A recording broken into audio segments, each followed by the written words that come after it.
Bienvenidos, bienvenidas a este seminario online organizado por la Federación Internacional de Archivos de Televisión. Soy Virginia Bazán Gil, soy la secretaria general de FIAT-IFTA y hoy voy a tener el placer de conducir este evento. En FIAT-IFTA estamos orgullosos de hablar en español y de hablar en español de temas que son relevantes para la comunidad global de archivos media. Pero estamos más orgullosos, si cabe, de contar con la colaboración de una red muy activa de profesionales en América Latina. Hoy queremos agradecer especialmente a Señal Memoria Colombia, a Canal 22 de México y al Instituto Cubano de Radio y Televisión que estén aquí con nosotros.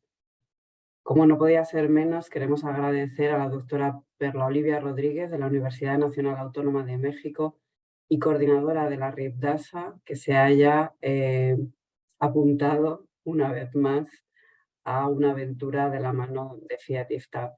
Y por supuesto, no puedo olvidar a mis colegas, a Laurent Bock de la Radiotelevisión Pública Italiana y Etienne Marchand del Instituto Nacional del Audiovisual en Francia, quienes son los verdaderos artífices, junto a nuestro presidente, Brecht de Klerk, de la guía que hoy vamos a presentar. Creemos, y por eso apostamos por la traducción al español de este documento, que los procesos de digitalización masivos siguen siendo relevantes para los archivos audiovisuales. Y es por esto que hoy queremos compartir con todos vosotros y vosotras este recurso. Nuestro presidente, Brecht de Klerk, no ha podido acompañarnos hoy, pero ha tenido la amabilidad de grabar un vídeo. Así que, como decimos en televisión, dentro vídeo. Estimados colegas del mundo de habla España, soy Brecht de Klerk y, como presidente de FIAT-IFTA, me gustaría darles la bienvenida a este evento en línea. Hoy les presentamos con orgullo la guía de redacción de licitaciones para la externalización de procesos de migración de contenidos audiovisuales. Es una guía, un manual que pretende ayudar a cualquier persona que desee colaborar con un socio externo en la digitalización de su colección de archivos audiovisuales. Tal cooperación obviamente tiene muchas ventajas, pero también es importante reconocer que uno no puede recibir el servicio que quiere si no sabe lo que quiere. Cada proyecto exitoso comienza con un plan bien escrito. Si su plan prevé la colaboración con un socio externo, este documento le ayudará a poner claramente sobre el papel sus ideas sobre los requisitos que debe reunir este socio y cuáles serán sus funciones. El comienzo de una colaboración exitosa. Me complace dejar más detalles y explicaciones sobre este documento a mis colegas. Sin embargo, me gustaría también enfatizar lo siguiente. En mi opinión, este documento ilustra bien lo que FIAT-IFTA quiere ser para sus miembros y por extensión para la comunidad internacional de archivos audiovisuales. Una guía, una ayuda, una fuente de inspiración. Le ofrecemos un foro donde puede escuchar a otros sobre sus proyectos, sus éxitos y fracasos, las lecciones que han aprendido, lo que funciona y lo que no funciona. Le ofrecemos una red donde puede discutir sus desafíos con colegas de todo el mundo. Le ofrecemos herramientas concretas que le serán útiles en tu trabajo diario, tanto si es un joven profesional como si es el director de una institución. FIAT-IFTA está aquí para usted. Quiero aprovechar esta ocasión para animarles a descubrir más sobre FIAT-IFTA. La mejor manera de hacerlo es a través del sitio web fiatifta.org. Allí encontrará una descripción general de todas nuestras actividades, iniciativas y formas de contacto. Les deseo una tarde muy inspiradora. Bueno, pues muchas gracias por este vídeo y sin más dilación voy a dar paso a mis colegas Logan Bob y Etienne Marchand, quienes nos van a presentar esta guía. Adelante, compañeros. Correcto. Gracias, Virginia. Gracias, Etienne. Buenos días a todos y gracias por participar en este webinario. Adelante, por favor, Etienne.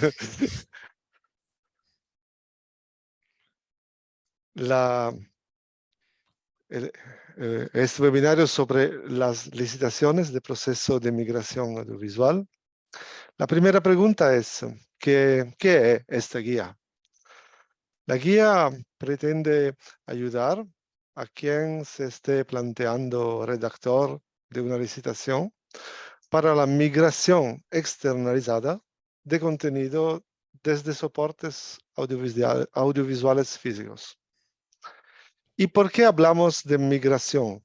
¿Qué queremos decir aquí con la palabra migración?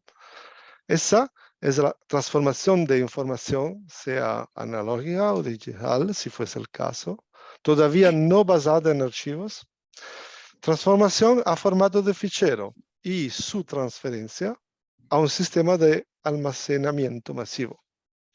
Por ejemplo, Betacam es un formato analógico, Digital Betacam está digital, pero no es un fichero. XDCAM es un formato digital y hay ficheros, pero falta almacenamiento masivo. Todos esos formatos necesitan migración. Algo importante es decir que esta guía no pretende convencer ninguna organización a externalizar sus procesos de migración, ni siquiera al revés, porque tal decisión, juntos a los criterios relacionados, se deja totalmente a cada organización. Es cierto, estamos seguros de que la guía puede ser muy útil también para las organizaciones que quieren actuar la migración internamente. Bueno, ahora todos sabemos que la guía está a disposición en el sitio web de Fiativta. Disculpad el retraso de la versión en español. Próxima vez vamos a hacer mejor. La guía está formada por 3 documentos: introducción, resumen y detalles. Le paso la palabra a Etienne ahora. Gracias, Laurent. Como lo dijo Laurent, la guía está constituida de 3 documentos: introducción, resumen y detalles. En el documento introducción se encontrarán respuestas a preguntas como ¿para quién es esta guía? ¿Quién escribió esta guía? ¿Por qué la hemos escrito? ¿Cómo puede utilizarse? ¿En qué consiste? ¿En qué se basa? Y ¿cómo contribuir? El documento resumen se trata del procedimiento de licitación en sí mismo, y el más importante de los 3 documentos es detalles, que trata de los aspectos organizativos y técnicos del proceso de migración desde la perspectiva de la organización licitadora. Estos son los contenidos tratados en el documento resumen, el segundo documento. Primero, es necesario presentar la organización y el proyecto de licitación. Después, la solicitud de propuesta, es decir, describir el contexto y los pasos del procedimiento. El documento resumen se trata también de la evaluación de las propuestas con la verificación de la viabilidad, con la elección de los criterios de adjudicación. Por ejemplo, cómo evaluar el precio versus la calidad o cómo especificar los criterios. Últimamente, las cláusulas contractuales son las disposiciones contractuales comunes como la duración del proyecto, los pagos, la confidencialidad, etc. Laurent. Gracias. Los detalles ahora. Está evidente, la migración está evidente en cuanto a respuesta a la degradación de los soportes y a la obsolescencia de los aparatos. Además de eso, se deben exponer los objetivos y el contexto en el que se va a realizar el proyecto. ¿Cuáles son las matices propias de la visión de la organización licitadora? Las cuestiones principales siguen, empezando por describir el alcance, después los formatos, incluso una descripción adecuada de la colección en cuanto a volúmenes, tipos y estado de conservación.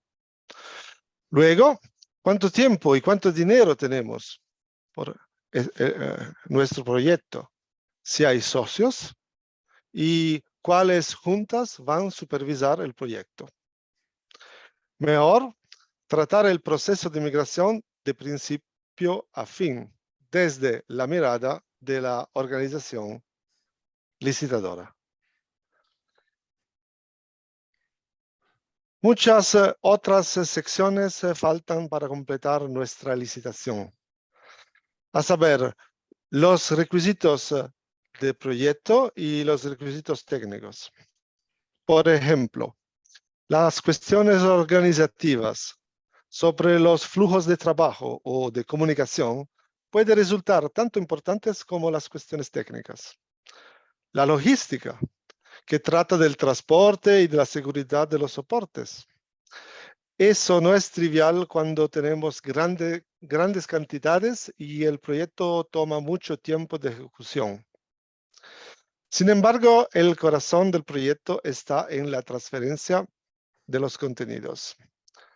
Cuestión que incluye aparatos, la preparación de los soportes, por ejemplo, la limpieza, la reproducción y la elección del formato de fichero del máster digital, que tiene como objetivo de reemplazar el soporte original para siempre. Por fin, quiero mencionar que todos los aspectos importantes de las operaciones deben ser detallados en unos informes que contengan metadatos y se consideren parte integrante del máster digital. Entre esos, las informaciones sobre defectos presentes en los soportes originales y otras informaciones que ayuden el operario de control de calidad. Solo queda decir que la bibliografía completa el documento de detalles. Y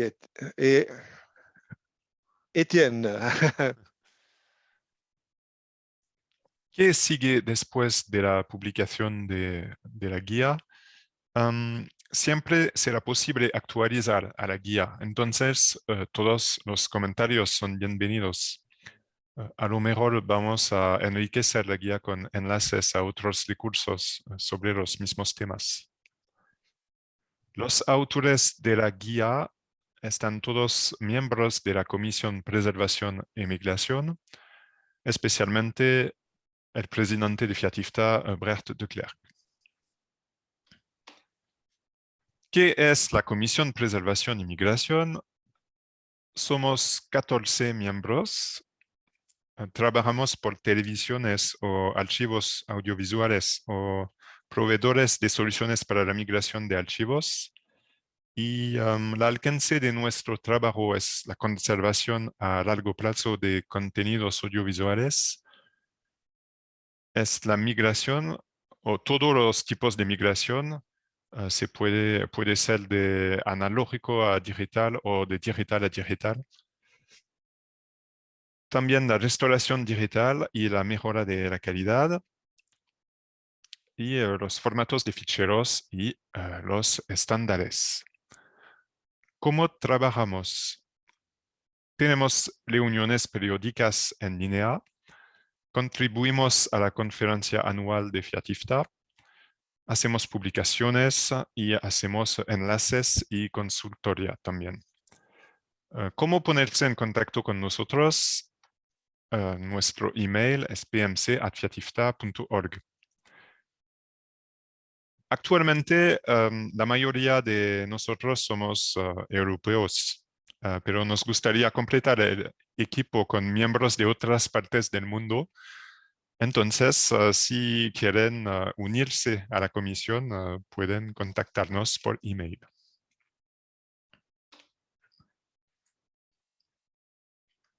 Los otros trabajos que tenemos con la comisión son un webinario. Estamos preparando un webinario por el 21 de junio sobre el tema de la conservación. En el webinario son 4 temas: la visión global del ciclo de conservación, porque conservación no es una sola operación, es un ciclo de acciones. El segundo tema es la prevención de la obsolescencia digital, porque los formatos de ficheros pueden quedar obsoletos también. El tercero tema es el costo de la conservación permanente, porque cualquiera que sea el soporte de conservación, habrá un costo regular. Y para acabar el webinario, un debate sobre la preservación de los soportes originales después de la migración. Vamos a ver si es necesario o no a preservar los soportes originales y por qué. Y nuestro otro trabajo actual, Laurent, es... Y sí, también estamos trabajando a redactar una nueva guía. Está sobre el control de calidad en los procesos de migración. ¿Por qué? Hace 2 años hicimos un webinario sobre los criterios de aceptación acerca de la salida de la migración masiva. Sabemos y tenemos en cuenta que no hay segunda oportunidad. No puede hacer migración masiva 2 veces. Su éxito, el éxito de la migración masiva, depende del cuidado juicioso de la calidad, especialmente cuando las organizaciones quieren o deban descartar los soportes originales después de la migración. Y esto es todo. Gracias a todos. Y esperamos saber responder a preguntas, pero queremos todos entrar en contacto con la comisión si quieren. Gracias. Gracias. Muchas gracias, Etienne y Laurent. Muchísimas gracias por esta presentación. Ha sido súper clara. Y si os parece, vamos a dar paso a Perla Olivia Rodríguez para comenzar a hablar sobre la aplicación de esta guía. Y creo que deberíamos plantearnos, esto es una broma, acortar algo el título, que es un poco largo. Adelante, Perla Olivia, muchas gracias por estar aquí. Al contrario, me parece que esta guía llega en un momento oportuno para los archivos en todo el mundo, pero especialmente para los archivos latinoamericanos. Por ello, quiero iniciar mi intervención agradeciendo primero a la FIAT, pero especialmente a Virginia Bazán por considerar la presentación de este webinar y considerar invitar a colegas de Cuba, de Colombia y de México para hablar sobre esta publicación.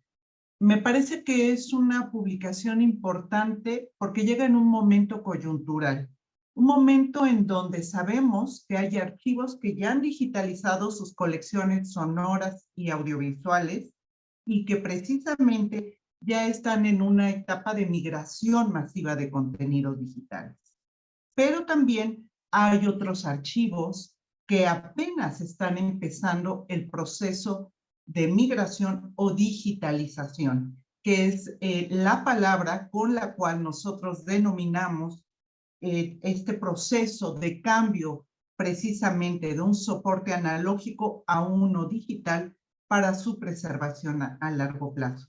Por ello, felicito la iniciativa y la abrazo con mucho cariño porque me parece que es importante.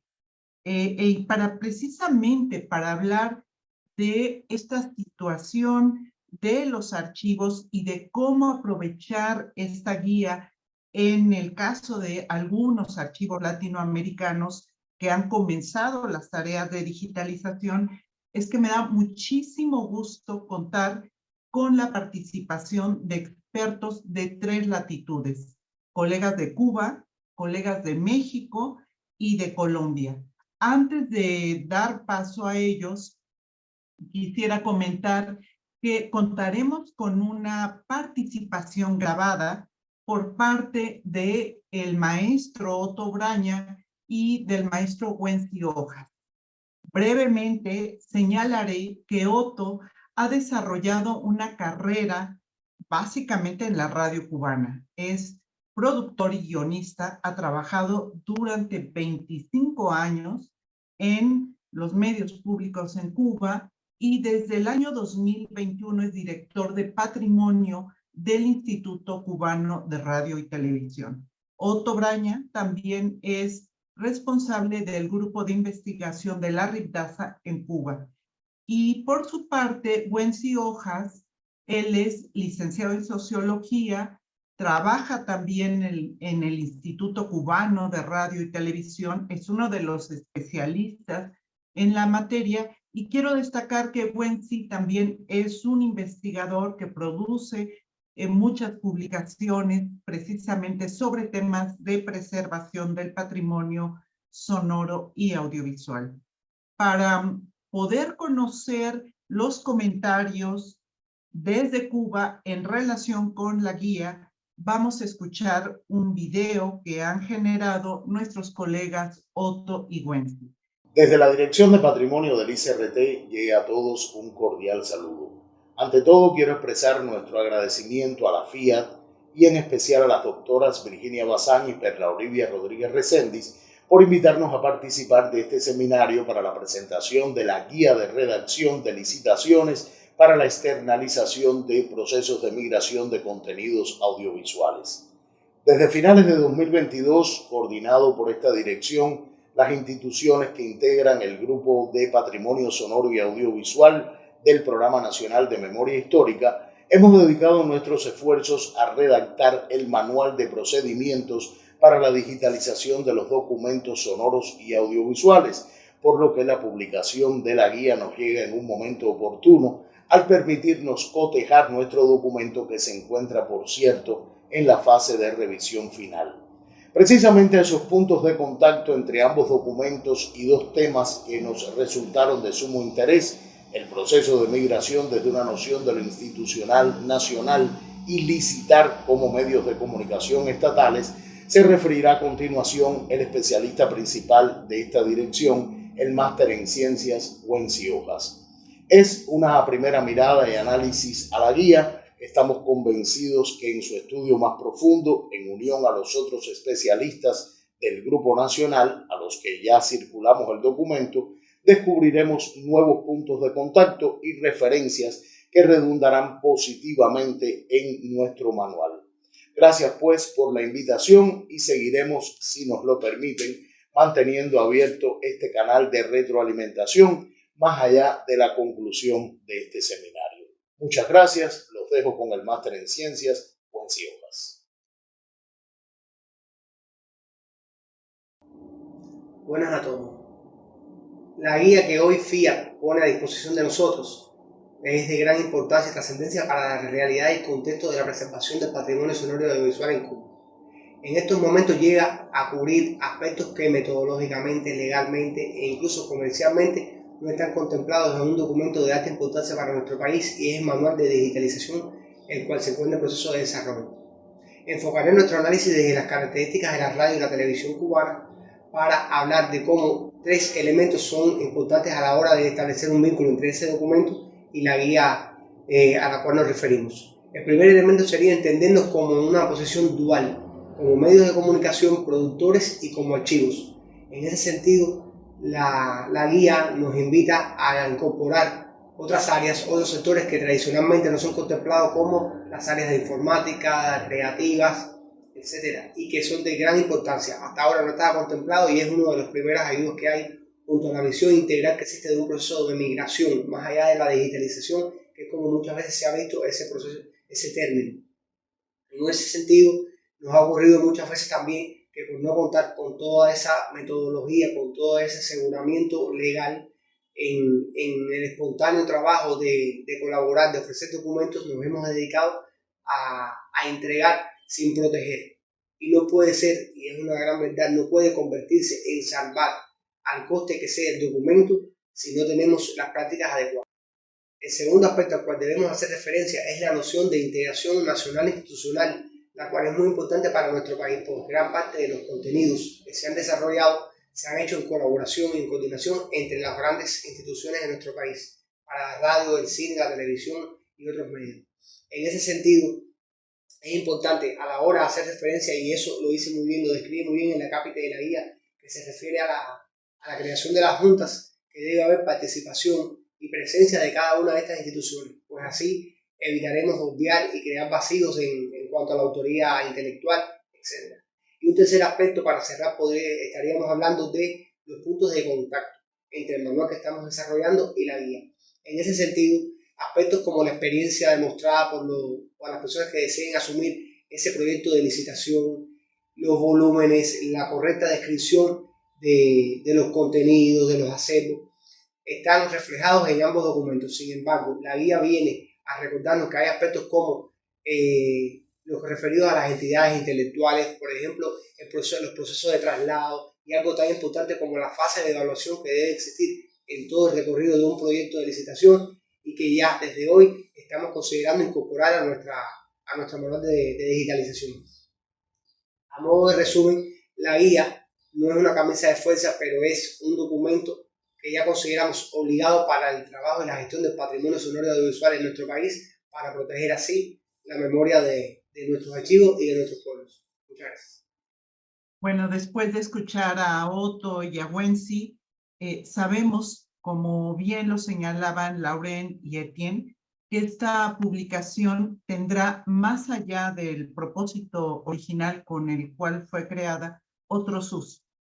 En este caso, concretamente, en el caso de Cuba, que está desarrollando este manual para la digitalización, es un apoyo precisamente para construir tanto un manual como en un futuro políticas y lineamientos para la preservación del patrimonio sonoro y audiovisual.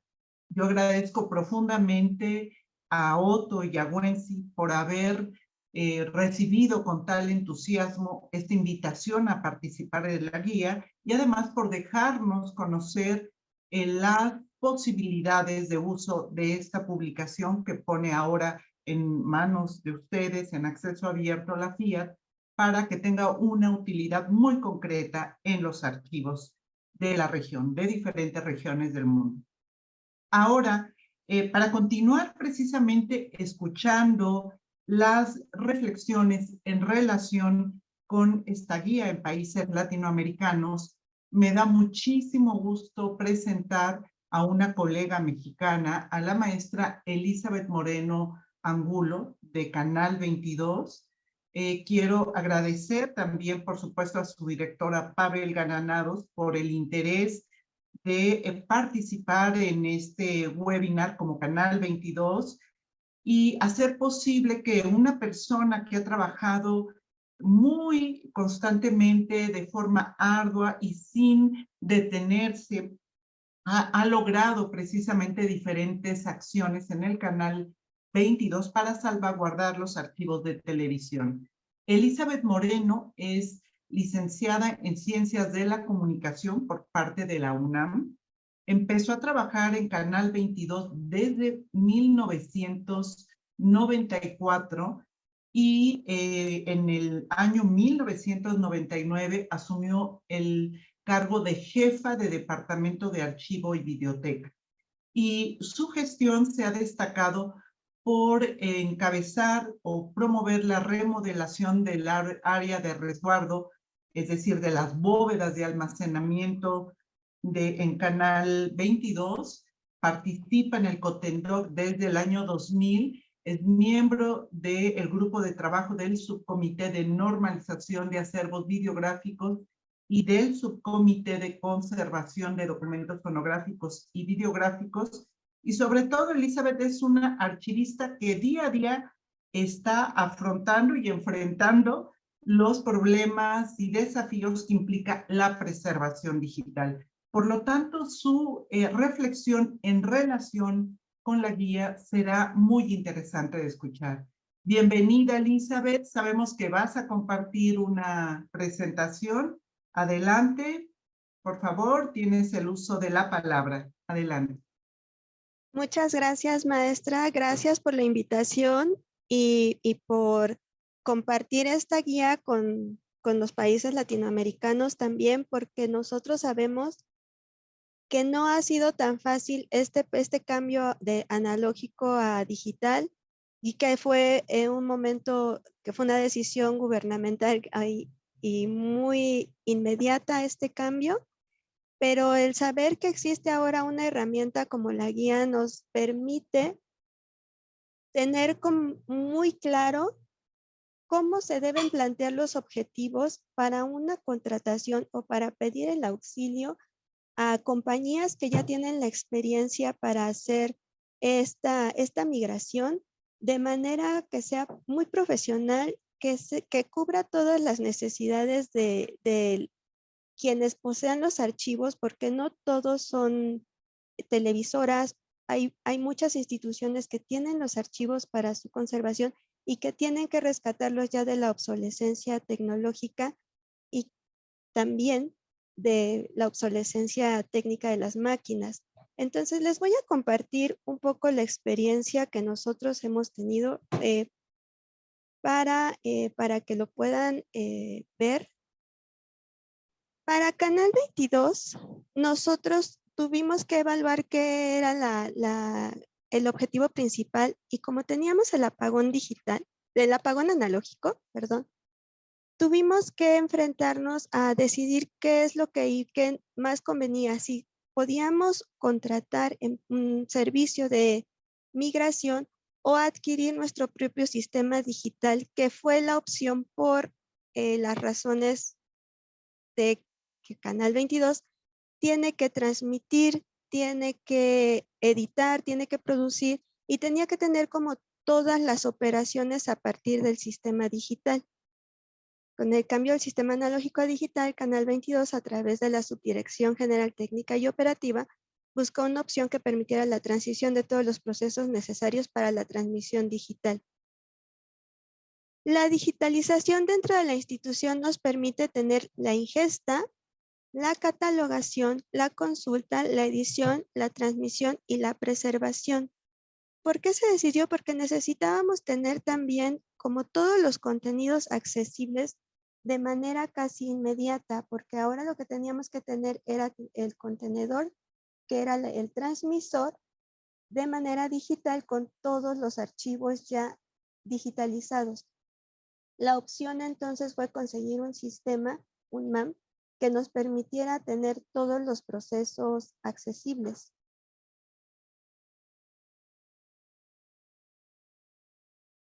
Se adquirieron estaciones para la ingesta, se estableció un proceso para la catalogación, se adquirieron estaciones de consulta y esto nos permite pues tener la ingesta en corto tiempo con corrección de audio y video de acuerdo a las necesidades de la pantalla de la institución, porque también eso es lo que ahorita les comento, que hay que tener como mucho cuidado de qué es lo que queremos como producto final y qué es lo que nos sirve dependiendo de los objetivos de cada institución. La disponibilidad del material en edición para las áreas productivas, la transmisión inmediata de los programas o de los archivos una vez ingresados al sistema y también la preservación.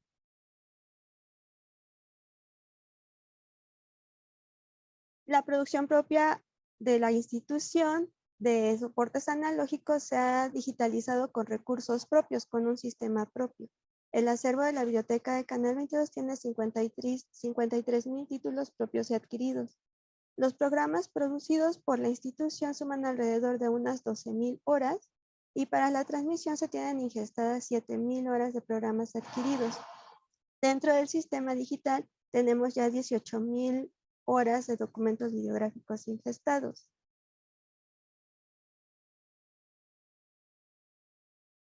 Nosotros tuvimos que adquirir más bien un sistema para poder hacer la digitalización, pero no descartamos la posibilidad de contratar o de conseguir una compañía que nos apoye a seguir digitalizando todo nuestro material histórico, que es sobre todo el material de originales de cámara, de producción, de noticias, todo lo que se consigue, que digamos que son el material en bruto, que no está postproducido, que no es propiamente un programa construido, sino son todos esos materiales que en un futuro te sirven pues para ilustrar, o que es lo que nosotros le llamamos stock, que también son como términos que tenemos que ir adecuando para un futuro.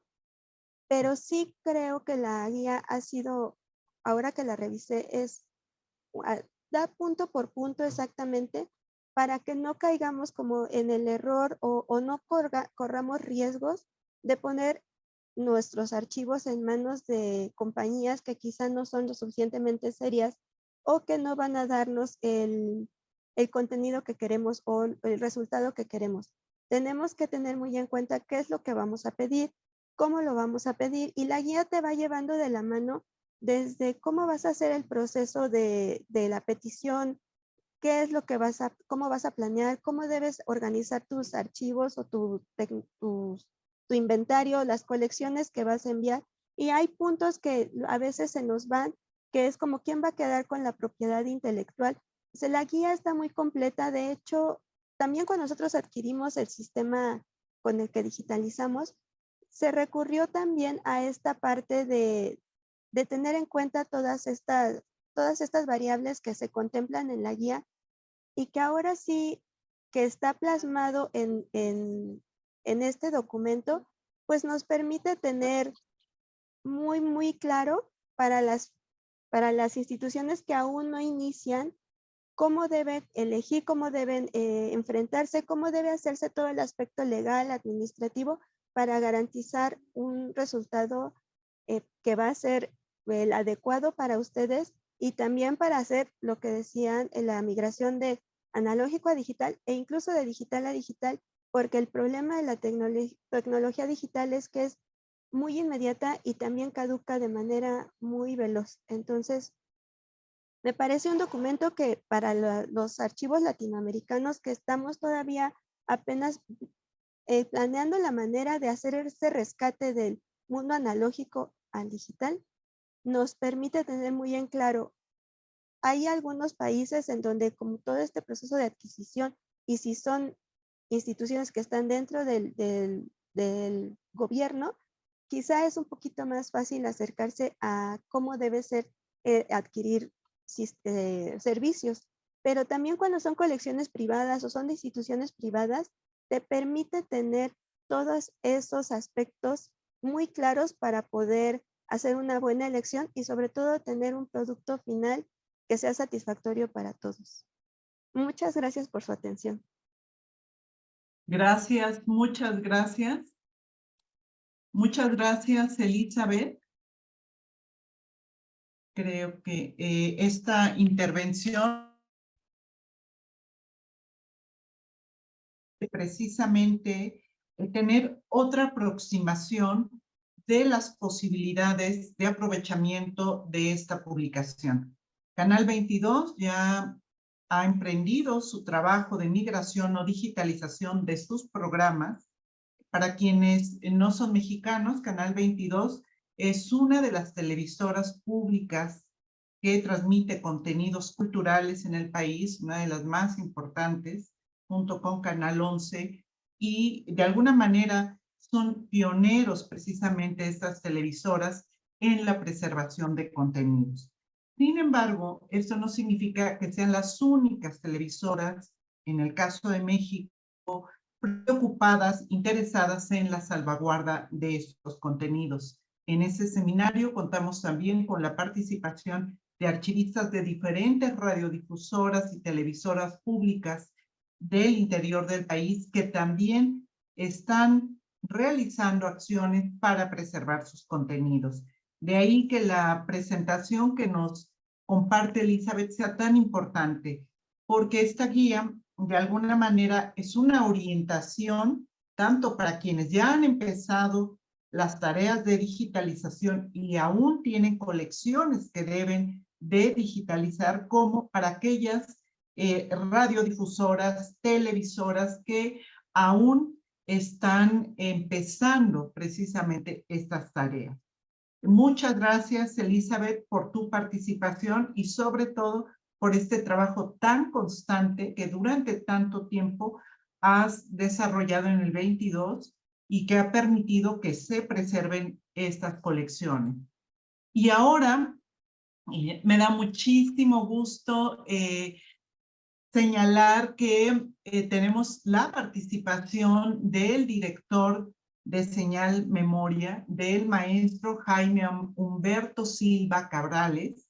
Jaime es historiador y magíster en historia de la Universidad Javeriana, está especializado en gobernabilidad, derechos humanos y cultura de paz por parte de la Universidad de Castilla-La Mancha. También tiene especialización en creación narrativa de la Universidad Central. Cuenta con experiencia en política pública, en reconstrucción de memoria, herramientas pedagógicas, consultoría y asesoría en gestión de planes estratégicos culturales y gestión histórica y patrimonial de archivos.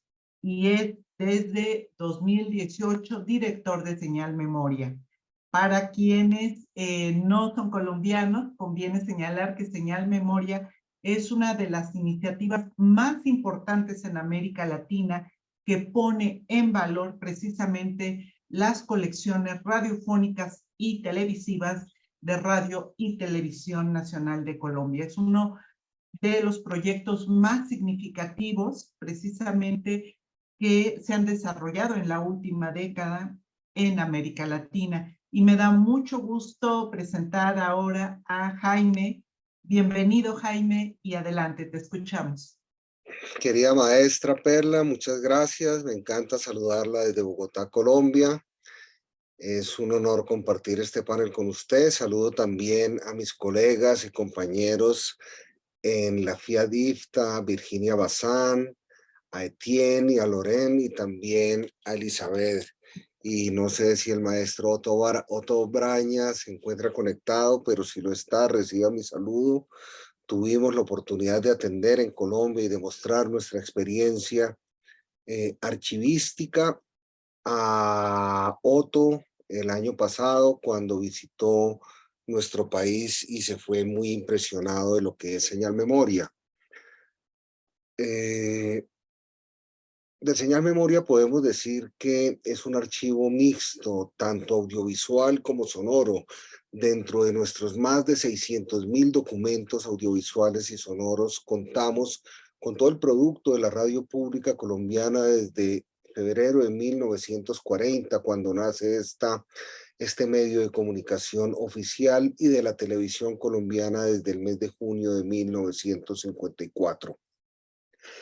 Recibimos con mucho interés, con mucha gratitud, y aplaudimos mucho la iniciativa de que la FIAD se haya encargado a través de la Comisión de Preservación y Migración de escribir esta guía, que tiene una virtud importantísima.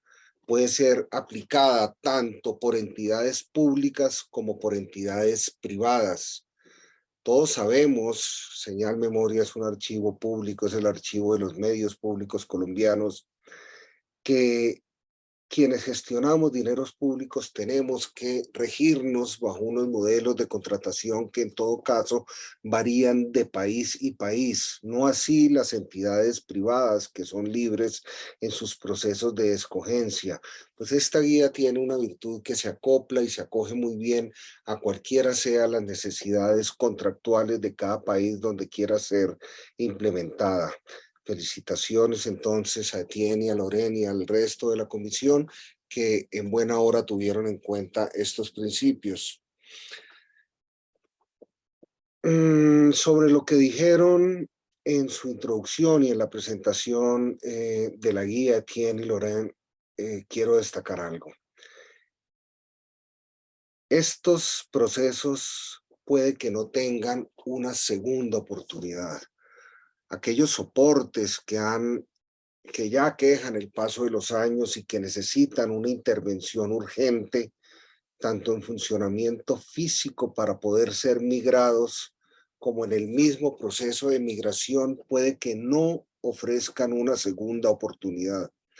En ese sentido, es muy importante que nosotros, los archivistas audiovisuales, seamos conscientes de la enorme responsabilidad que tenemos con nosotros, con nuestros archivos, con los documentos que preservamos y con las futuras generaciones de ciudadanos que son quienes recibirán nuestro legado. Los documentos audiovisuales son la historia viva de nuestras sociedades y solo si somos conscientes de la importancia y de el cuidado y el juicio que tenemos que tener con la gestión de ellos, podremos entregar un legado a las futuras generaciones.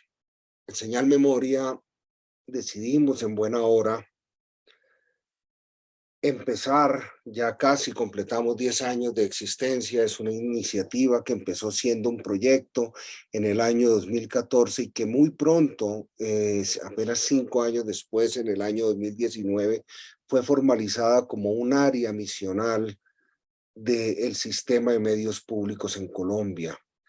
Porque un proyecto tiene un principio, pero tiene un final, pero la labor del archivista audiovisual nunca termina. Primero que todo porque se siguen recibiendo documentos día a día de la producción masiva de los medios que nosotros atendemos. Y segundo, porque la gestión archivística implica mantener vivos nuestros documentos. Y la mejor manera de hacerlo es generando un proceso de circulación en que la mayor cantidad de personas tengan acceso a estos documentos y puedan interpretarlos de acuerdo a su corpus intelectual y también a su corpus cultural. Es muy importante que la guía haya dedicado un buen aparte de su texto al proceso de planificación cuando se trata de migración de soportes audiovisuales.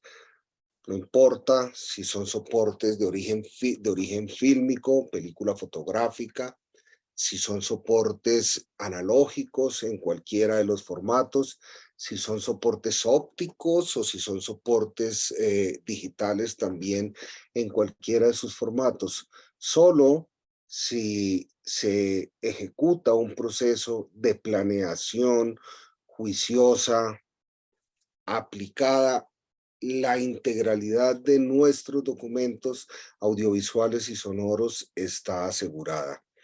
Muchas veces por la premura del tiempo, también por la escasez de los recursos y también porque el temor nos invade a los archivistas audiovisuales en el sentido de que cualquier demora en la iniciación de un proceso de migración puede significar la pérdida parcial o total de alguna información. Obviamos el paso de planeación porque es un paso muchas veces ajeno a nosotros, es un paso que requiere atención y es un paso que demanda tiempo y también demanda recursos. Pero es muy importante que no se obvie, que se implemente y que se revise muy bien lo que la Comisión nos recomienda en esta parte de la guía. Porque no podemos improvisar en estos procesos. Así ellos sean urgentes, implican que toda nuestra atención esté depositada en lo que vamos a hacer. También una virtud muy importante de esta guía es entender el proceso de conservación archivística como un ciclo de acciones. Ninguna de ellas puede estar desligada de la otra. Desde el proceso básico, que tiene que ver con la limpieza de estos soportes, la limpieza externa, su etiquetado, la revisión de su funcionamiento mecánico cuando se trata de casetes, la limpieza interna o estabilización electrónica de las cintas, el proceso ya de migración en sí, bien sea un soporte analógico que tiene que ser digitalizado o un soporte nativo digital que tiene que ser transcodificado, hasta su posterior masterización y la producción de copias en alta calidad para preservación o en baja calidad para procesos de catalogación y consulta y también de investigación. Ninguno de estos procesos puede ser entendido como una acción aislada, porque ninguno de estos procesos en sí de manera unitaria asegura la preservación de nuestros documentos audiovisuales. Solo entendiendo el proceso de conservación como un ciclo aseguramos la integralidad de nuestros documentos audiovisuales.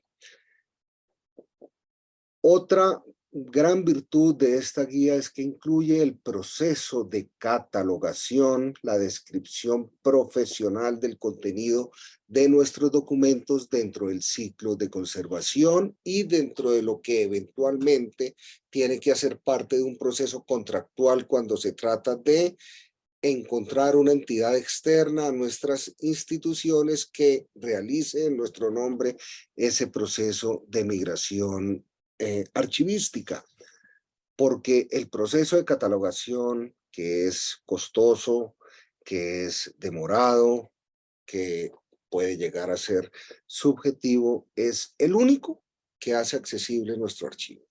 Nosotros podemos tener migradas perfectamente cada uno de nuestros documentos, pero si no están catalogados serán un montón de documentos ya digitalizados, ya que tienen asegurada supervivencia en el tiempo, pero que no pueden ser consultados, no pueden ser disfrutados, no pueden ser utilizados en procesos de investigación. La guía tiene una parte que ya está al final, que no es muy grande y que habla sobre una cuestión y una pregunta que todos los archivistas audiovisuales nos hacemos cuando emprendemos nuestros procesos. ¿Se deben conservar los soportes originales que ya fueron intervenidos? En el caso de señal memoria, los conservamos todos. No hay uno solo que hayamos desechado, porque entendemos que es allí donde se encuentra la información original, porque queremos nuestros soportes, porque nos dan el insumo y el día a día de nuestro trabajo. Pero entendemos que la obsolescencia y sobre todo la disponibilidad de recursos físicos en cuanto al espacio destinado para alojar debidamente en las condiciones ambientales de temperatura y de iluminación estos soportes para asegurar su integralidad, y también recursos económicos porque ello requiere una importante inversión, no tienen estos recursos todas las entidades. Nuestra recomendación es que siempre se preserven y se conserven estos soportes originales. La información digital, ya lo sabemos, es frágil. Nuestros soportes analógicos llevan con nosotros 50 y 60 años y allí están. Y todavía tienen la información original que alguna vez les grabaron, pero entendemos que mantenerlos es costoso. Sin embargo, creo que se debe hacer un esfuerzo mayúsculo para conservar este tipo de soportes. Finalmente, quisiera hablar sobre un aspecto importante que creo que no está muy claro en la guía, y como este es un proceso de construcción colectiva, nuestro humilde aporte es que se debe hablar de los códecs que se van a utilizar para conservación. Nosotros en Señal Memoria, tanto para documentos audiovisuales como para documentos sonoros, tenemos dos códecs especializados, unos en alta calidad, que son alojados siempre en cintas LTO en su proceso de masterización, de las cuales tenemos siempre dos copias idénticas, una para tráfico, otra para preservación, que por dispersión geográfica se encuentra en una bóveda por fuera de nuestras instalaciones. Para ellos tenemos el códec H264 LQ para propósitos de catalogación, visualización e investigaciones, y el ProRes 422 que utilizamos ya para alta calidad para fines de preservación. Lo que tiene que ver en documentos de origen exclusivamente sonoro, pues utilizamos el MP3 para baja calidad y el .wav para alta calidad con fines de preservación. Señal Memoria está abierta siempre a compartir su experiencia con quien estime conveniente, que al conocerla puede llegar a enriquecer todos estos procesos. Nuestra recomendación es que cualquier demora, cualquier dilación puede atentar contra la integridad de nuestros documentos, y somos responsables, no solo con nuestras entidades, sino con las futuras generaciones, de entregarles la historia y la cultura de las sociedades que están depositadas en nuestros documentos audiovisuales. Yo le agradezco mucho a Virginia, a la FIA de la invitación, y a usted, apreciada maestra, su moderación, y acá estaremos por si hay alguna pregunta sobre nuestra intervención. Gracias, Jaime. Muchas gracias por esta reflexión inicial. Es el punto de partida precisamente para hablar de un aspecto que me parece esencial dentro de lo que menciona Jaime, que es la cooperación, las experiencias que existen en nuestros países en relación con la digitalización o migración de contenidos radiofónicos, televisivos y fílmicos son únicas. En muchos casos hemos tenido oportunidad de conocer experiencias internacionales, los lineamientos, los estándares, pero siempre de acuerdo a nuestro contexto cultural, social, ¿verdad? Institucional, hacemos adaptaciones, y esa práctica es muy importante. El compartir estas experiencias realmente hace que sea posible este trabajo de preservación digital. Y ahora quisiera invitar a Jaime y a Elizabeth para que de nuevo nos acompañen, porque ese es el momento en que queremos compartir precisamente algunas reflexiones con ustedes. También, por supuesto, si fuera posible, Etienne y Lauren, que estén con nosotros, y en algún momento recibiéramos de parte de nuestros participantes algunas preguntas, sería maravilloso, porque la idea es precisamente compartir con ustedes esta guía, pero también compartir algunas de las preguntas esenciales que existen en relación con la preservación de esta forma de patrimonio. Antes de dar paso precisamente a algunas reflexiones colegiadas, yo quisiera subrayar un aspecto esencial. En la guía, el punto de partida, la invitación para poder iniciar un proceso de migración o digitalización es un diagnóstico. el conocer qué hay en nuestros archivos. Ese es un aspecto esencial sin el cual no podemos hablar de una migración masiva o de una digitalización masiva. Si desconocemos soportes, ¿verdad? Si desconocemos las condiciones de conservación de estos soportes, el año de producción de los soportes, los contenidos, la situación de los derechos de autor, entre otras, es un elemento que limita la definición del alcance precisamente de los procesos de migración o de digitalización. En este sentido, me gustaría escuchar precisamente a Jaime y a Elizabeth, ya que han generado algunas, que ya tienen trabajo en materia de preservación digital. ¿Cuál ha sido su experiencia en términos precisamente del conocimiento, del diagnóstico, como una de las tareas iniciales que formula esta guía? Toda vez que sabemos que en ocasiones contamos con colecciones muy grandes, de hasta 100,000 ítems, ¿verdad? Y que a veces ni siquiera tenemos un inventario. Sin embargo, esta, que es una información esencial, es el punto de partida justo de los procesos de migración y de digitalización. Adelante, Jaime, si nos quieres compartir algo al respecto. Bueno, por supuesto, maestra, pero creo que incurrí en una omisión imperdonable y fue darle la bienvenida a Elizabeth y al Canal 22, a la FIADIFTA, porque creo que ya muy pronto van a ser miembros de nuestra asociación y estamos felices de recibirlos en nuestro gremio. Teniendo en cuenta que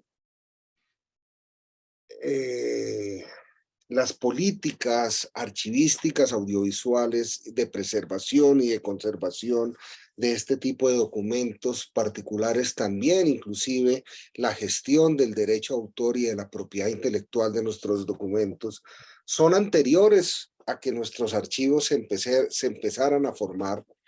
El archivista audiovisual tiene que ser muy intuitivo en cuanto no solo cómo, sino en qué lugar encontrar la información que va a ser posible tomar decisiones tan importantes como el orden que se elige, porque hay que elegir un orden y esa prioridad creo que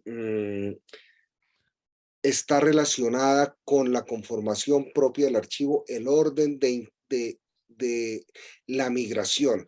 ¿Con qué se empieza y con qué y cómo se va avanzando en ella, en el entendido de que siempre es imposible que la migración sea en el mismo lugar y en el mismo tiempo, por capacidad económica, por capacidad tecnológica y por capacidad operativa. En nuestro caso, esas decisiones estuvieron relacionadas casi enteramente a la cronología. Tomamos aquellos soportes que habían sido generados primero en el tiempo y de allí iniciamos nuestra intervención. Pero eran soportes que por las mismas condiciones de la producción audiovisual del momento, años 50, años 60, años 70, no tenían la información necesaria para encontrar una descripción siquiera básica de su contenido o de la información de su producción, como el año, como los productores, como los realizadores, inclusive los créditos de quienes figuraban ahí eran escasos porque las condiciones del momento pues así lo decían. Allí viene entonces la intuición y por eso el archivista audiovisual tiene que ser un investigador nato, tiene que saber en dónde, diferente a sus soportes, nosotros siempre esperamos que toda la información, toda la metadata que requerimos de nuestros soportes esté allí alojada, pero ese es el mundo ideal y eso no siempre ocurre. Y cuando hablamos de documentos sonoros, usted lo sabe mejor que nadie, maestra Perla, sí que peor, porque allí no tenemos el apoyo de la imagen y solo tenemos que recurrir a nuestro oído para desentrañar los sonidos que nos está entregando ese documento. Hay que acudir entonces a guías de programación, hay que acudir a la prensa del momento, hay que acudir, si quedan, por ejemplo, productores vivos de esas primeras producciones o gente que participó desde el punto de vista técnico, acudir a ellos para que nos ayuden a encontrar los datos que necesitamos para hacer de nuestros documentos audiovisuales, sacar de ellos el mayor jugo posible. Eso le podría decir por ahora, no sé si tenga otro. Gracias. No, muy bien, Jaime. Justo es aterrizar, porque esta problemática que tú describes es común en muchos archivos y en diferentes latitudes. Ahora escuchemos la perspectiva de Elizabeth para ver cuál es, desde su experiencia en Canal 22, la importancia que tiene y los desafíos que implica tener un diagnóstico. Bueno, también les agradecemos mucho el que ya estemos invitados a ser parte de la FIAT y esta cálida bienvenida. De verdad les agradezco y estaba muy entusiasmada en participar y conocerlos porque creo que el compartir experiencias siempre es muy importante para saber que no estamos perdidos en el espacio y que no sabemos si estamos haciendo bien o mal nuestro trabajo. Nosotros, en mi experiencia, es muy importante sí tener, aunque sea la información básica, porque hay veces que quienes llevan los archivos o que quienes llevan los acervos de diferentes televisoras, que son televisoras estatales, que son de estados pequeños o con muy poco presupuesto destinado para la conservación o incluso que ni siquiera se habían dado a la tarea de tomarlo como en cuenta que es un archivo, que es un patrimonio audiovisual, sino que simplemente eran registros que estaban como de paso y que con los gobiernos cambiaban y demás. Ahora se le está dando esta seriedad. Nosotros, en comparación a los países europeos que han avanzado muchísimo en saber que todos los registros audiovisuales forman parte de un patrimonio, de una memoria y que incluso van a contar la historia de este siglo y del siglo pasado para futuras generaciones, para nosotros en Latinoamérica estamos todavía pues en ciernes. Hay países que han avanzado muchísimo, Argentina, Colombia, Chile, que lo han tomado como mucho más en seriedad, pero aún así pues las instituciones que dependen de los recursos gubernamentales nos enfrentamos justo a esa limitante que es el recurso económico con el que vamos a contar para poderle dar seriedad a la conservación. Y es por eso también que gracias a que existen este tipo de organismos que hacen conciencia sobre la importancia del patrimonio, que podemos tomarlo como base, como argumento para convencer pues a nuestros directivos, a la gente que tiene, digamos, la dispersión de los recursos, para hacerlos conscientes que es muy importante destinar esa parte una parte a la conservación. Nosotros a lo que cuando se ha hecho la digitalización, también empezar a trabajar ya porque lo que decía el maestro Jaime, que es muy importante, de nada te sirve tener 10,000 títulos digitalizados si no tienes una descripción, si no tienes como un acercamiento básico al contenido, porque entonces imagen que no está descrita, imagen que no existe en tu sistema. Porque antes por lo menos podías correr por la cinta, meterla en la máquina, pero ahora ni siquiera sabes cómo encontrar ese archivo si no sabes cómo se nombró dentro del sistema o dentro de tu contenedor donde vas a hacer la conservación.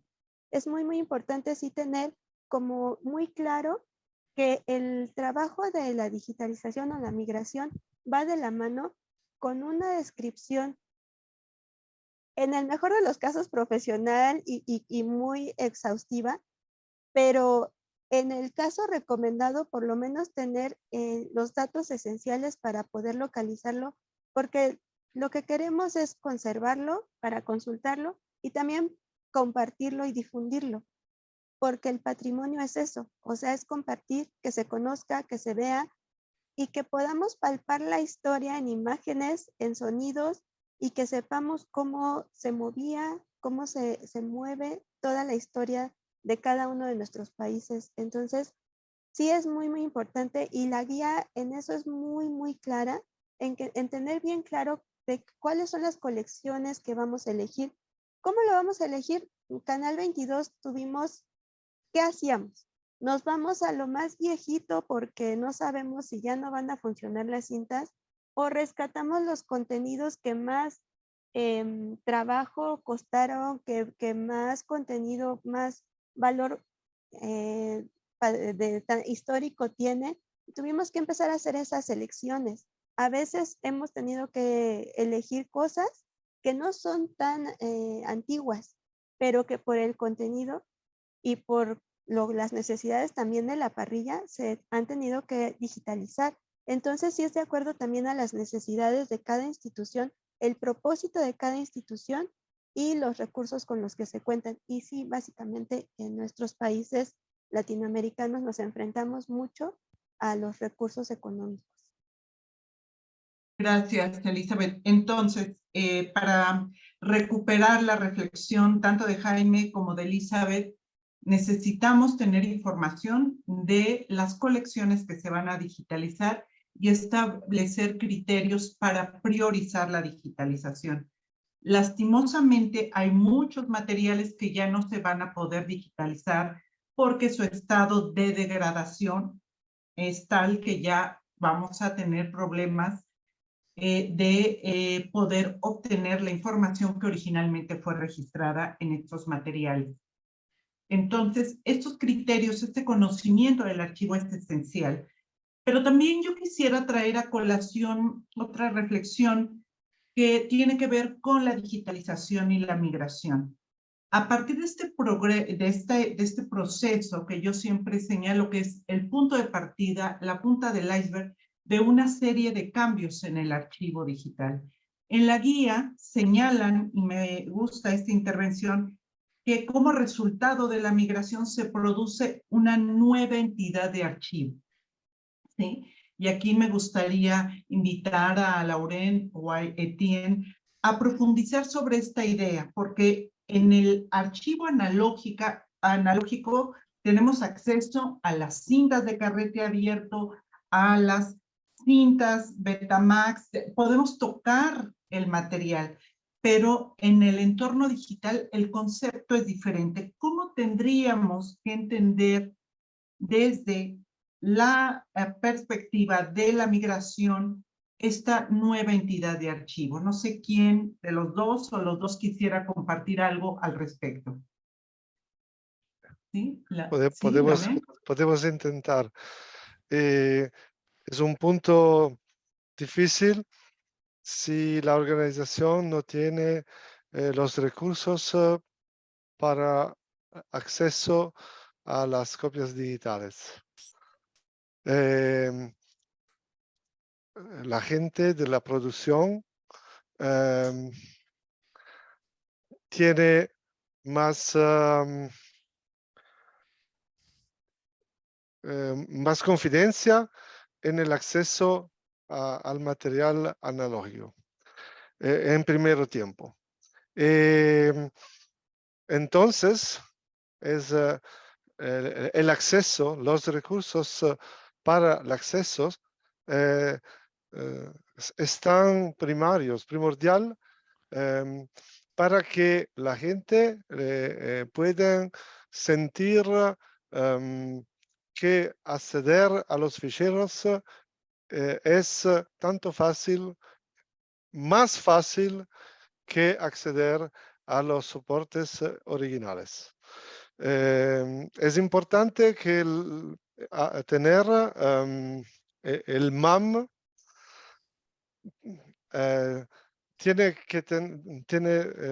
debe tener en cuenta sea el problema de la preservación, sea el problema del acceso. Depende del tipo de organización, cuáles son los requisitos para el acceso. Si es una televisión, el acceso necesita de tiempo pronto.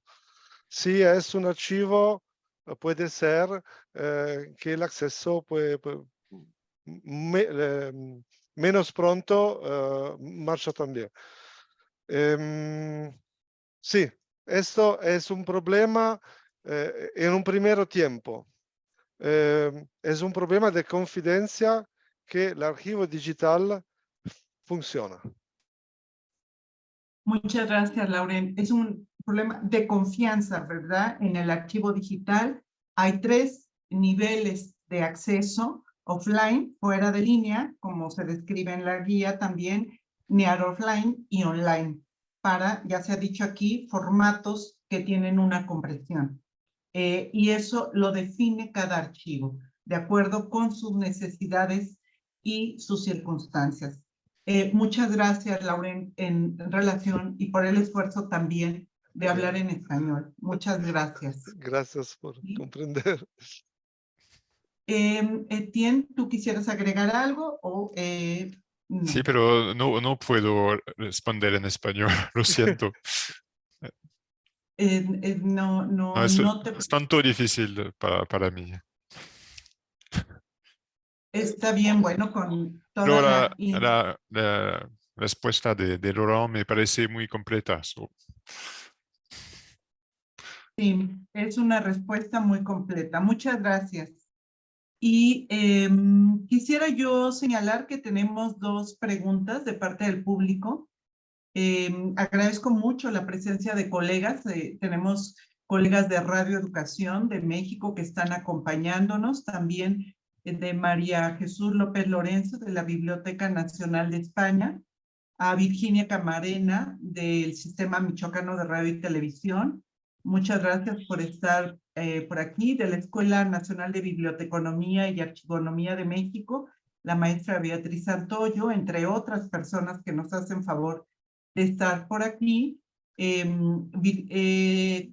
importante señalar, pregunta Tere Ortiz de Fonoteca Nacional. Tere es la responsable de toda la conservación, la preservación de las colecciones de Fonoteca Nacional. A ella le gustaría conocer los puntos de vista sobre el tiempo que se requiere del personal dedicado para asegurar la conservación y preservación de los soportes, ya que muchas veces los que se prevén los recursos son resultados rápidos. Es decir, dicho de otra manera, la conservación es un trabajo que requiere tiempo y de personal especializado, ¿verdad? Y a veces queremos resultados inmediatos. Eso significa que probablemente no conocemos lo que es la preservación. No sé, Jaime, desde tu experiencia, Elizabeth, ¿qué podrían decir al respecto? Todo proceso de conservación archivística audiovisual necesita, ante todo, de paciencia. Ninguno de estos procesos pueden ser llevados a priori de manera improvisada, con afanes, porque inclusive es imposible. Muchos de estos documentos, vamos a los analógicos, para ser digitalizados tienen que ser reproducidos en tiempo real. No podemos darle 2X ni 4X. La reproducción tiene que ser en tiempo real. Entonces, no podemos correr. Si vamos a los procesos posteriores a los de migración, por ejemplo, la catalogación, si la catalogación la hace un ser humano experto, una catalogación avanzada, tarda en catalogar un documento entre 1.5 y 2 veces el tiempo que este documento dura. Si vamos a catalogar un documento de 30 minutos, estamos hablando que un catalogador experto necesita entre 1 hora y media y 2 para catalogar ese documento.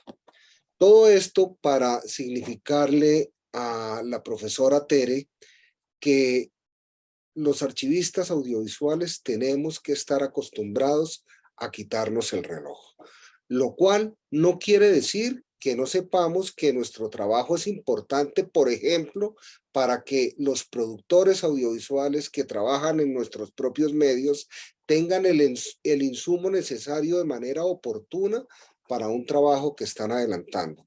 Toda regla tiene su excepción y siempre habrá prioridades que debemos nosotros atender que no obedecen a nuestra conciencia archivística, sino que obedecen a una serie de situaciones que son ajenas a nosotros. Pero obviamente para incentivar un poco a Tere en las iniciativas que se propone iniciar, pues el personal que trabaja en los archivos está acostumbrado a jornadas largas, a jornadas amplias y a jornadas extenuantes porque sabemos que muchas veces estamos jugando contra el tiempo. Lo que pasa es que así queramos, muchas veces no podemos correr más de lo que nuestro trabajo y nuestra capacidad y la capacidad de los equipos tecnológicos que utilizamos nos permite. Gracias, Jaime. ¿Quieres agregar algo brevemente, Elizabeth? Sí, maestra. Sí puntualizar lo que dice el maestro Jaime. Por más que quieras hacer un trabajo inmediato, pues incluso hasta una cinta analógica, en el momento en que la sacas de la bóveda, tienes que esperar un tiempo porque no la puedes reproducir inmediatamente. Además, nunca sabemos, tenemos que garantizar que esa reproducción sea certera, porque quizá pueda ser la última reproducción que nos dé una cinta, porque no sabemos el tiempo y las condiciones en las que fue conservada, si todo el tiempo estuvo en una bóveda adecuada o ha pasado por muchos estadios, por muchos lugares en donde se conservó, si no tenía siquiera protección de clima y condiciones de humedad adecuadas. Entonces, sí, no puede ser tan inmediato y también ya una vez cuando tú contrates a un servicio, a una empresa que te haga la digitalización masiva y te entreguen el producto terminado, también el ir haciendo la descripción de cada uno de los títulos, sí se lleva muchísimo tiempo y optimistamente se lleva de 1 hora y media a 2 horas cada media hora. O sea, es casi como 2 veces el tiempo real cuando tienes toda la información. Porque cuando son materiales en bruto, como son las grabaciones de reportajes y demás, que ni siquiera tienes pues ni los nombres, ni dónde se realizó el evento, y es un proceso de investigación. O sea, no solamente tienes que identificar las imágenes, y en audio es todavía mucho más complicado. Entonces sí hay que hacer mucha conciencia también de que este trabajo es un trabajo muy fino, de mucha inversión de tiempo, investigación, como dice Jaime, y también de que, aunque sea así, sí intentemos o procuremos tener la información básica para que cuando alguien quiera consultar, por lo menos pueda llegar un poco a consultar y ya ellos hacer la labor de investigación, si es que tienen tanta premura por utilizar los archivos ya digitalizados. Muchas gracias por esta reflexión, Elizabeth. Quiero señalar que está también acompañándonos el maestro Juan Camilo Vallejo de la Universidad de Antioquia, en Colombia, que señala que va a compartir precisamente entre sus estudiantes esta publicación. Él dice que es un referente para los procesos de digitalización audiovisual y destaca el esfuerzo de tenerlo en español. Muchas gracias justo por este esfuerzo a Lauren, a Etienne, a Virginia, a Jaime por precisamente generar estos materiales en español. También nos acompaña una productora decana de radioeducación que ha trabajado mucho el tema de la preservación. Pita Cortés, un gran saludo y gracias por acompañarnos. Es una de las personas que más se ha preocupado por la preservación de archivos de radio desde la perspectiva de la producción. Quiero agradecer profundamente a ustedes su presencia en este seminario, preguntarle a Virginia si ella quiere cerrar este webinar, señalar que pues es muy importante contar, reiterar con este tipo de publicaciones en español. Desde hace algunos años nos hemos abocado justo a generar publicaciones en español para intentar cerrar la brecha que nos divide entre los países que ya tienen sus colecciones digitalizadas y aquellos que aún tenemos muchos desafíos y tenemos colecciones que no han sido digitalizadas. Este tipo de publicaciones, sin lugar a dudas, ayuda a ir cerrando esta brecha que nos divide. Gracias, Virginia, por esta oportunidad de moderar esta mesa y, bueno, dejo el cierre del webinar en tus manos. Muchas gracias. Muchas gracias, Perla. Muchas gracias a todos los participantes, a Logan, a Etienne, a Elizabeth, a Jaime y a nuestros colegas cubanos que han estado a través de su grabación. Desde Fiat IFTA no nos queda más que darles a todos las gracias por haber participado en este seminario online e invitarles, como hacía nuestro presidente Brecht de Klerk al principio de esta sesión, a que nos hagan llegar todas sus preocupaciones, sus consultas, a que nos impulsen a ser mucho más activos en América Latina, pero siempre colaborando con la red de profesionales que tenemos allí. Así que desde ahora mismo nuestras puertas están siempre abiertas para todos ustedes. Muchísimas gracias y únicamente recordarles que en un tiempo razonable este evento estará disponible en la página web de Fiat IFTA. Y como decían Logan y Etienne, hay muchas otras iniciativas en curso y son 4 las comisiones de Fiat IFTA. Están todos ustedes invitados a participar en ellas. Muchas gracias.